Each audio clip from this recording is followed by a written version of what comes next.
Hello, I welcome you all in rising brains with Aditya.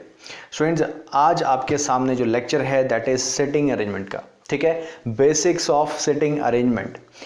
तो students, मैं आपको बता दूं कि सिटिंग अरेंजमेंट जो है वो कम्पिटिटिव एग्ज़ाम के लिए बहुत ही इंपॉर्टेंट रोल प्ले करता है हमेशा ही, चाहे आपका जो मर्जी एग्ज़ाम हो। चाहे अगर मैं बात करूं यहाँ पे बैंक पीओ की या क्लैरिकल एग्ज़ाम अगर बात करूं तो उसमें आपका प्रीलिम और मेंस दोनों में ये बहुत ही इंपॉर्टेंट रोल जो है वो प्ले करता है। प्लस अगर मैं बात करूं यूपीएससी सीसेट की तो उसमें भी आपका जो सिटिंग अरेंजमेंट है बहुत बार पूछा जाता है। प्लस आपका जो स्टेट गवर्नमेंट एग्ज़ाम होते हैं उसमें भी कई बार ये पूछा जाता है, ठीक है। और भी आपके बहुत सारे एग्ज़ाम होते हैं गवर्नमेंट एग्ज़ाम, उसमें सिटिंग अरेंजमेंट और पजल जो है वो पूछा जाता है। जैसे रेलवे जो है उसमें भी ये कई बार देखने को मिला है, ठीक है। बट ये बहुत ज़्यादा इंपॉर्टेंट, सिर्फ मैं आपको अगर मैं बात करूँ तो आपका जो बैंक पीओ है उसके लिए बहुत इंपॉर्टेंट है, प्री और मेंस के लिए, दो एग्ज़ाम के लिए, ठीक है। और जो यूपीएससी सीसेट है उसके लिए भी बहुत ज़्यादा इंपॉर्टेंट है। तो चलिए इसके बारे में बात करते हैं आज। इसके बेसिक के बारे में आपको बताऊंगा, इसका ओवरव्यू मैं आपको दूंगा आज, ठीक है, और बताऊंगा कि किस तरह से आपको टैकल करना होता है क्वेश्चन को, राइट, और कैसे आपको पिक करना होता है क्वेश्चन, ठीक है, कि कौन सा क्वेश्चन टफ होता है, कौन सा क्वेश्चन इजी होता है। आज अगर मैं बैंक पॉइंट ऑफ व्यू से बात करूं तो मैं आज सिर्फ प्रीलिम के बारे में बताऊंगा, बाकी जो नेक्स्ट लेक्चर होगा उसका मैं मेंस के लिए बता दूंगा, ठीक है। उसके बाद हम थोड़े से पजल्स की ओवरव्यू के बारे में बात करेंगे, फिर हम फर्दर क्वेश्चन जो हैं इसके स्टार्ट करेंगे। क्लियर? तो चलिए स्टार्ट करते हैं। यहाँ पे सबसे पहले मैं आपको बता दूं कि इसमें जो टाइप्स होती हैं वो आपको पता होनी चाहिए। बहुत ही इंपॉर्टेंट टाइप्स जो होती हैं वो आपको पता होनी चाहिए कि कौन कौन सी टाइप जो है वो हमसे पूछी जा सकती है, राइट। तो सबसे पहली टाइप है यहाँ पे दैट इज सर्कल, ठीक है। सर्कल का आपको पता होना चाहिए। प्लस सेकंड जो है वो भी काफ़ी इंपॉर्टेंट है, स्क्वायर। थर्ड जो है that is row line, right, and fourth is rectangle, and fifth is triangle, ठीक है। तो जो सबसे ज़्यादा इंपॉर्टेंट है वो मैंने आपके सामने रख दिया है, बाकी और भी बड़े सारे अरेंजमेंट होते हैं बट जो बहुत इंपॉर्टेंट होते हैं वो यही हैं, आपके 5 के 5 जो मैंने आपके सामने लिखे हुए हैं, ठीक है। एक तो आपका जो फ्लोर बेस्ड भी होता है बट उसको हम पजल में कंसीडर कर देते हैं, ठीक है। तो मैं पजल में उस चीज़ को बता दूंगा आपको। क्लियर? तो बात करते हैं सबसे पहले सर्कल के बारे में, ठीक है, कि सर्कल जो है वो किस तरह से पूछा जाता है, प्लस उसको हम कैसे सॉल्व करते हैं, राइट। तो चलिए बात करते हैं इसके बारे में। देखिए सर्कल में होता क्या है कि कुछ इस तरह से आपका सर्कल होता है, ठीक है। अब इसमें नंबर ऑफ पर्सन कितने भी दिए गए हो सकते हैं आपके क्वेश्चन में, जो भी आपका एग्जाम में क्वेश्चन होता है उसमें हो सकता है 5 ही पर्सन दिए गए हों, या हो सकता है 7 पर्सन हो, या हो सकता है 8 पर्सन हो, जितने नंबर ऑफ पर्सन, ठीक है। तो मैं सपोज यहाँ पे कर लेता हूँ कि 8 number of person are there, right. तो इसमें सेकेंड बात हमें ये देखनी होती है कि उसने इक्वल डिस्टेंस बोला है कि नहीं बोला है, ठीक है। इक्वल डिस्टेंस मतलब इक्वल डिस्टेंस में वो सर्कल में बैठेंगे, राइट। प्लस हम उसके बारे में बात करते हैं नेक्स्ट की इसके बाद क्या होता है कि इसका ही फोकस भी करना होता है कि जो पर्सन है वो कहाँ देख रहे हैं, ठीक है। क्या वो अंदर की साइड को देख रहे हैं या बाहर की साइड को देख रहे हैं, ठीक है। तो इनसाइड आउटसाइड का भी आपको पता होना चाहिए। सपोज कर लो यहाँ पे इनसाइड के लिए बोला है तो हम सेंटर की तरफ को बात कर लेते हैं, या आप ऐसे भी सपोज कर सकते हो जैसे आपका घर है, ठीक है, घर में एक राउंड टेबल है, उसमें उसके आसपास आप बैठे हुए हो, ठीक है, बीच में कुछ रखा है, आप उसको देख रहे हो, तो वही चीज़ वही सिचुएशन जो है वो आपकी यहाँ पे हो सकती है, राइट। तो यहाँ पे देखो कुछ इस तरह से जो है वो पर्सन बैठ जाएंगे। 8 पर्सन अगर बोले हैं यहाँ पे तो कुछ इस तरह से आप बिठा दोगे, राइट। एंड अगर मैं बात कर रहा हूँ कि हाँ इनसाइड की, तो इनसाइड जो है वो आपका कुछ इस तरह से हो जाएगा कि सारे अंदर की तरफ को देख रहे हैं, राइट। सपोज कर लो बीच में कुछ खाने के लिए रखा हुआ है ना, सभी उसी की तरफ फोकस कर रहे हैं, तो ऐसा आप क्वेश्चन को सपोज कर सकते हो, ठीक है। अब बात करते हैं कि कोई जैसे मान लो यहाँ पे ए है जिसका नाम, कोई पर्सन है जिसका नाम है ए, यहाँ बैठता है, तो इसके बाद हमें फोकस क्या करना है नेक्स्ट में कि उनका लेफ्ट और राइट क्या है, ठीक है, क्योंकि हमें यहाँ पे बहुत ज़्यादा रोल प्ले करता है लेफ्ट और राइट, ठीक है। तो इसका अगर मैं राइट की बात करूं तो ये राइट होता है, इसके लेफ्ट की बात करूं तो ये लेफ्ट होता है इसका। अगर मैं बात करूं इसके बिल्कुल सामने यानी कि यहाँ पे बी बैठता है, ठीक है, और बी जो है उसका राइट कहाँ होगा, तो ऑब्वियसली बी का राइट देखो यहाँ पे होगा। ये आप खुद को एज्यूम करके देख लो क्योंकि ये सर्कल है, अगर मैं ऊपर वाली साइड को बैठूंगा तो मेरा राइट ऑब्वियसली इस साइड को आ जाएगा, ठीक है, एंड लेफ्ट जो है वो मेरा किस साइड को हो जाएगा, इस साइड को हो जाएगा, राइट। तो इसी तरह से आपको क्या करना होता है कि जो भी आपकी कंफ्यूजिंग स्टेटमेंट, देखो सेटिंग अरेंजमेंट और पजल का मतलब क्या है कि कोई भी कंफ्यूजिंग स्टेटमेंट, ठीक है, जो आपको गिवन होती है क्वेश्चन में, उसको आपने प्रॉपर ऑर्डर में रखना होता है, ठीक है, यही मतलब होता है सेटिंग अरेंजमेंट और पजल का। क्लियर? तो देखो इस तरह से आपको सबसे पहले तो इन चीज़ों को फोकस करना है, ठीक है। क्या देखना है कि जो सर्कल है, सर्कल में जो पर्सन, कितने नंबर ऑफ पर्सन हैं, प्लस उसके बाद देखना है कि इनसाइड देख रहे हैं, आउटसाइड देख रहे हैं, उसके बाद देखना है कि कौन किसके लेफ्ट में बैठता है, कौन किसके राइट में बैठता है। इस तरह से जो भी आपको गिवन होगा वैसे आपने सॉल्व करना है, ठीक है। अगर मान लो इन केस कोई क्वेश्चन जो है, कोई स्टेटमेंट जो है वो आपको क्लियर नहीं होती है और आप चाहते हो, देखो मैं आपको एक ही चीज़ सुजेस्ट करूंगा कि क्वेश्चन जो है स्क्रीन पे जब भी आता है आपके एग्जाम में, तो आपको सिर्फ एक ही बार पढ़ना होता है, उसको 2-3 बार या नहीं पढ़ना है आपको सिर्फ एक ही बार पढ़ना होता है। एंड उसको जितना भी डाटा आप वहाँ से पूरा का पूरा कलेक्ट कर सकते हो या जितना आप अप्लाई कर दोगे वो यहाँ पे आप इसको एस्टेब्लिश कर दो। प्लस अगर आपसे नहीं हो रहा है वो, ठीक है, तो आप क्या करो, उसको साइड में लिख दो यहाँ पे, ठीक है। अब साइड में लिखने का क्या मतलब है, ऐसा नहीं कि पूरी स्टेटमेंट यहाँ पे उतारना शुरू कर देनी, ऐसा कुछ नहीं करना है आपको क्या करना है, इसको एज अ हिंट आपको यहाँ पे लिखना है। क्लियर? हिंट मतलब एब्रीवेशन में, एक शॉर्टकट में आपको लिखना है जिससे कि आपको कंफर्म हो जाए, आपको दोबारा स्क्रीन पे ना जाना पड़े, ठीक है। तो यहीं से ही आपका पूरा का पूरा क्वेश्चन जो है वो सॉल्व हो जाए, ठीक है। तो इस तरीके से आपको पढ़ना है उस चीज़ को, उस क्वेश्चन को। क्लियर है? तो बात करते हैं नेक्स्ट आपकी। देखो मैंने यहाँ पे आपको बताया कि इनसाइड का, ठीक है, हो सकता है क्वेश्चन में आउटसाइड हो जाए, ठीक है। तो पर्सन कुछ इस तरह से बैठ जाएंगे, फिर से 8 पर्सन अगर होते हैं तो मैं बोलता हूँ सारे बाहर की तरफ देखते हैं, तो बाहर की तरफ देखते हैं तो मतलब इस तरह से हो गया, ठीक है। अब मैं बिठाता हूँ, सपोज कर लो ए यहाँ पे बिठा देता हूँ, ठीक है। तो ए का राइट जो है वो कहाँ को हो जाएगा, ऑब्वियसली राइट जो है इसका यहाँ को हो जाएगा और लेफ्ट जो है वो इसका यहाँ को हो जाएगा, अगर ये सारे बाहर की तरफ को देख रहे हैं, राइट। एंड अगर मैं इसके अपोजिट में बी को बिठा दूँ तो बी जो है उसका लेफ्ट कहाँ को हो जाएगा, ऑब्वियसली इसका लेफ्ट यहाँ हो जाएगा और राइट जो है वो यहाँ पे हो जाएगा। तो आपको इस चीज़ का बहुत ज़्यादा अच्छे से फोकस रखना होता है कि लेफ्ट कहाँ पे है और राइट कहाँ पे है, और किस पर्सन के राइट में बोला है, किस पर्सन के लेफ्ट में बोला है बिठाने के लिए, ठीक है। तो ये अगर आपने इसमें थोड़ी सी भी गलती कर दी तो आपको बहुत ज़्यादा दिक्कत हो जाती है और पूरा का पूरा क्वेश्चन जो है वो खराब हो जाता है, प्लस आपका टाइम भी वेस्ट हो जाता है एग्जाम में, ठीक है। तो बिल्कुल जब भी आपको ये सॉल्व करना है तो प्रॉपर देखना है, ढंग से देखना है और सही उतारना है इसको, ठीक है। तो चलिए आगे बात करते हैं। यहाँ पे देखो नेक्स्ट क्या है, अगर यहाँ पे हमने बात करी इनसाइड की और आउटसाइड की, अगर बात करूँ यहाँ पे कि कुछ इनसाइड देखते हैं, कुछ आउटसाइड देखते हैं, ठीक है। तो उस क्वेश्चन को कैसे करते हैं हम, है ना।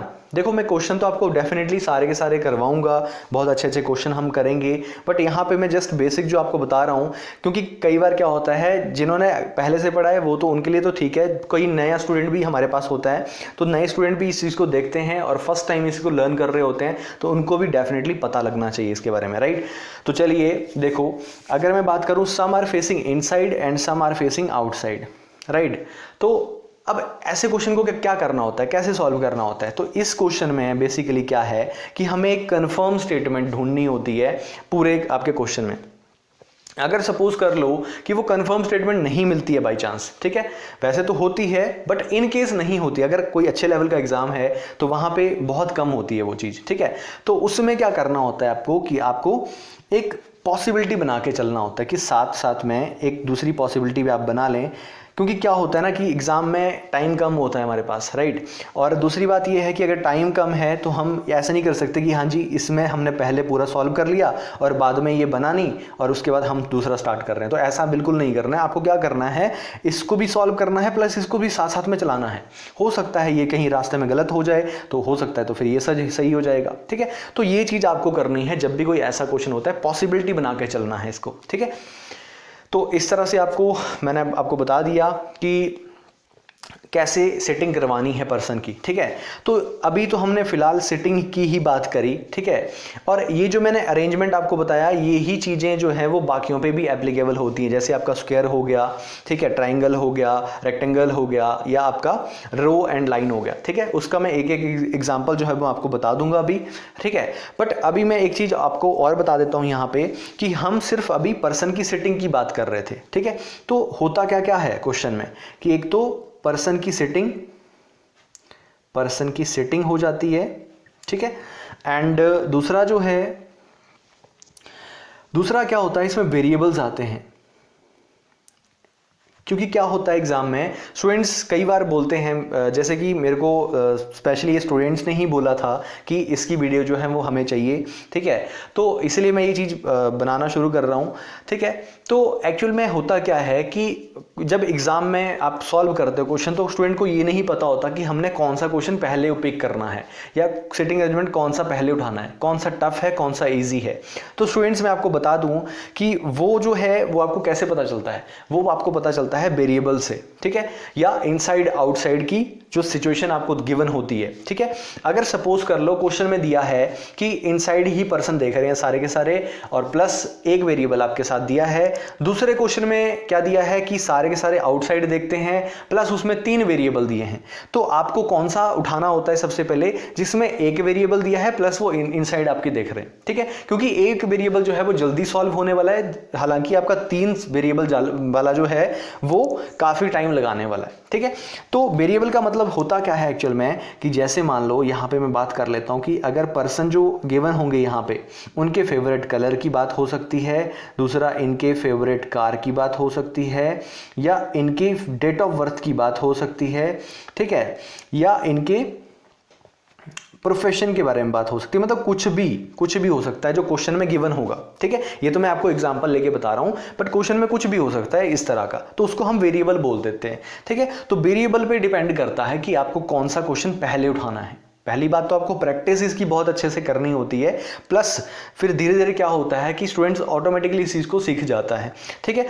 तो आपको ये पता होना चाहिए जरूर कि आपको क्वेश्चन पहले कौन सा उठाना है, ठीक है। जैसे मान लो कई बार मेरे से काफ़ी मेरे स्टूडेंट रहे हैं जो कि क्या करते थे एग्जाम में, फर्स्ट टाइम जो भी स्टूडेंट अगर जाते थे एग्जाम में, तो क्या करते थे वो कि कोई भी क्वेश्चन उठा लेते थे अपनी मर्जी से। बाद में वो मेरे को क्या बोलते थे कि सर हमसे ये क्वेश्चन सॉल्व नहीं हुआ, ठीक है।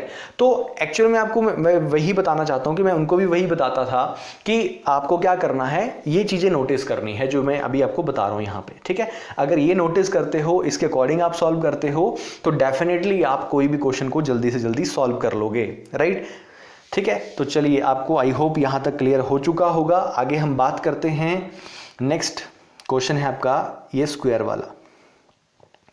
अब स्क्वायर वाले में क्या होता है, स्क्वायर देखो, स्क्वायर की सारी साइड्स बराबर होती हैं, कुछ इस तरह से होता है, ठीक है।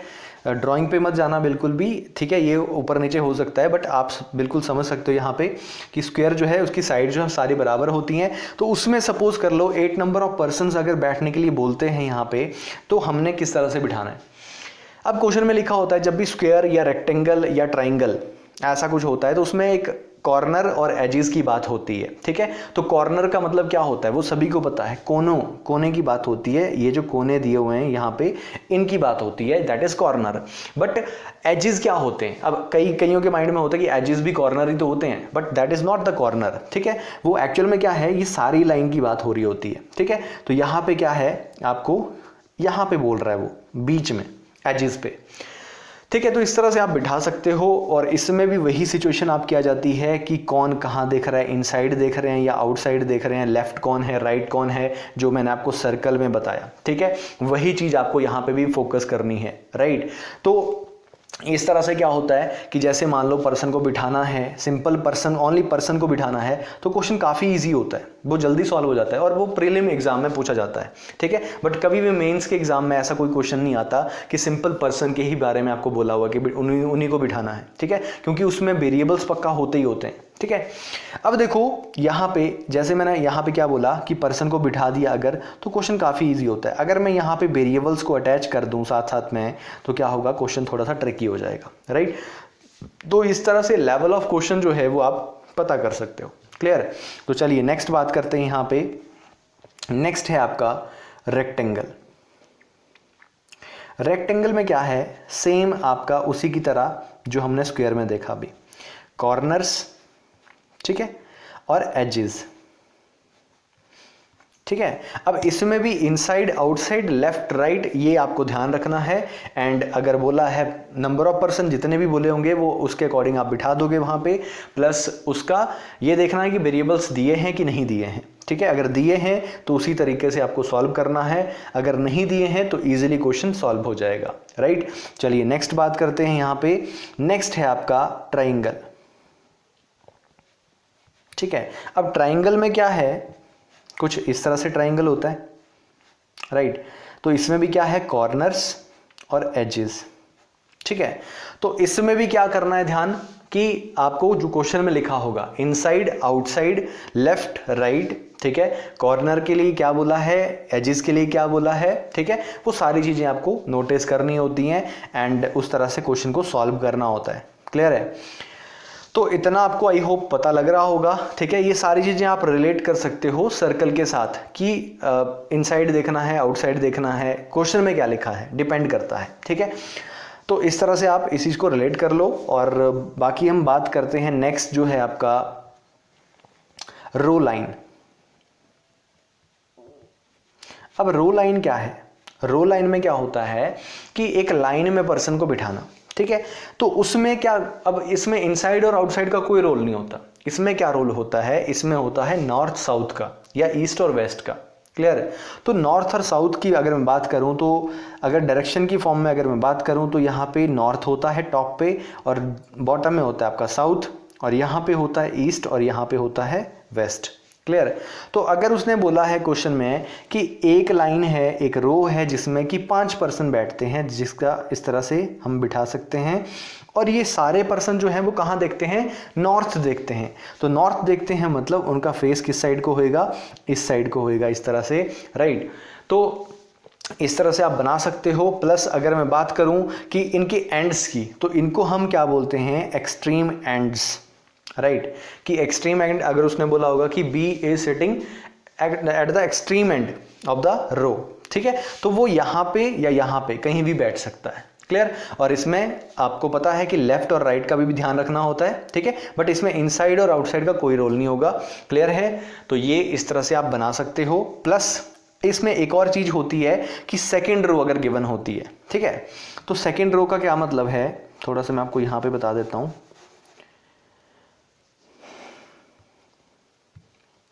देखिए, अब फर्स्ट रो हो गई, ये सेकेंड रो हो गई, ठीक है, इसका नंबर दे दिया 1, इसका नंबर दे दिया 2, ठीक है। अब देखो यहाँ पे भी बोला कि 5 पर्सन बैठते हैं और यहाँ पे भी बोला है कि 5 पर्सन बैठते हैं, राइट। अब ये दोनों जो हैं, ये 5-5 पर्सन जो है वो आपस में फेस करते हैं एक दूसरे को, ठीक है। ये वाली रो जो है वो कहाँ देखती है, साउथ देखती है, और ये वाली जो रो है ये देखती है नॉर्थ, सारी की सारी। तो ये आपस में क्या हो गए, फेस टू फेस हो गए, ठीक है। तो इनका फेस जो है वो आप इस तरह से बना सकते हो, इनका फेस जो है वो आप इस तरह से बना सकते हो साउथ वाली साइड को, राइट। एंड एक्सट्रीम एंड जो है वो आपको पता है, यहाँ पे मैंने आपको अभी बताया था, यहाँ पे इस तरह से इनके भी एक्सट्रीम एंड जो है वो इस तरह से होंगे। क्लियर? तो इसमें एक ध्यान रखने वाली बात क्या है कि अगर मैं यहाँ पे बात करूँ कि ए यहाँ पे बैठता है, ठीक है, तो ए यहाँ पे बैठता है तो इसका लेफ्ट कहाँ पे है, ये है, राइट कहाँ पे है, ये है। अगर मैं ए बी को यहाँ पे बिठा दूँ, ठीक है, तो बी का लेफ्ट कहाँ पे है, ये है, और राइट कहाँ पे है, ये है, क्योंकि इसको आप इस तरह से सपोज करोगे कि खुद को बिठा के। क्लियर? क्योंकि ये उल्टा हो गया ना नीचे से, ठीक है, तो इस तरह से आप चेक कर सकते हो। प्लस यहाँ पे तो हम सिंपली बात कर रहे हैं कि पर्सन को बिठाने की, अगर इसमें हम वेरिएबल अटैच कर दें तो क्वेश्चन ट्रिकी हो जाएगा, ठीक है। अगर मैं बात कर दूं कि यहाँ पे ए से लेके एच तक के पर्सन अगर बैठते हैं, ठीक है, प्लस इसमें मैं प्रोफेशन भी अटैच कर दूं इन सभी के, कि कोई बैंकर है, कोई डॉक्टर है, कोई इंजीनियर है, कोई टीचर है, ठीक है, इस तरह से, तो सभी का जो है वो आपको एक कंफ्यूजिंग स्टेटमेंट में दिया होगा। कभी भी क्वेश्चन में डायरेक्ट नहीं दिया होता है, अगर डायरेक्ट दे दिया तो उसका मतलब है कि आपका क्वेश्चन ही नहीं है वो, ठीक है, क्योंकि वो सिटिंग अरेंजमेंट नहीं है ना फिर, है ना। अगर आपको उसमें पजल नहीं किया गया, थोड़ा भी आपको कंफ्यूज नहीं किया गया, तो वो क्वेश्चन ही क्यों आपसे पूछेगा। क्लियर है? तो क्योंकि कंफ्यूजिंग स्टेटमेंट्स होती हैं, इसी को हमने प्रॉपरली सॉल्व करना होता है, ऑर्डर में रखना होता है, ठीक है। तो उसको क्या करना होता है, उसको भी सॉल्व करके हमने बताना होता है ना, ठीक है। तो इस तरह से जो है वो आपका क्वेश्चन धीरे धीरे ट्रिकी हो जाएगा। अगर मैं इसमें जैसे सपोज कर लो, जैसे मैंने बात करा कि यहाँ पे मैंने पर्सन बिठाने, साथ में मैंने बोल दिया कि प्रोफेशन भी लगाने हैं इसके साथ, प्लस मैं बोल देता हूँ कि ईयर ऑफ बॉर्न भी लगाना है इनका सभी का, ठीक है। तो वेरिएबल जो है जितने बढ़ जाएंगे उस तरह से लेवल ऑफ क्वेश्चन जो है, लेवल जो है क्वेश्चन का वो इंक्रीज होता जाएगा। क्लियर? तो आई होप कि आपको इतना क्लियर हो चुका होगा, ठीक है। नेक्स्ट जो वीडियो होगा उसमें मैं आपको बताऊंगा मेंस लेवल का, ठीक है, कि यही जो है आपका सिटिंग अरेंजमेंट, उसमें मेंस लेवल की अगर मैं बात करूं तो उसमें क्या क्या चेंजेस होते हैं, राइट। तो उसके बारे में हम नेक्स्ट वीडियो में बात करेंगे, प्लस उसके बाद हम बात करेंगे पजल्स के ओवरव्यू के बारे में, फिर हम ये दोनों चीज़ें जो है वो साथ के साथ करेंगे, राइट। तो चलिए आज के लिए स्टूडेंट्स इतना ही करते हैं, और अपना ध्यान रखिए, ख्याल रखिए अपना, खुश रहिए और पढ़ते रहिए, ठीक है, स्टडी करते रहिए ऑनलाइन, और अपने घर पे रहो, सेफ रहो, ठीक है। तो thank you so much, thanks for watching this video, have a nice day students.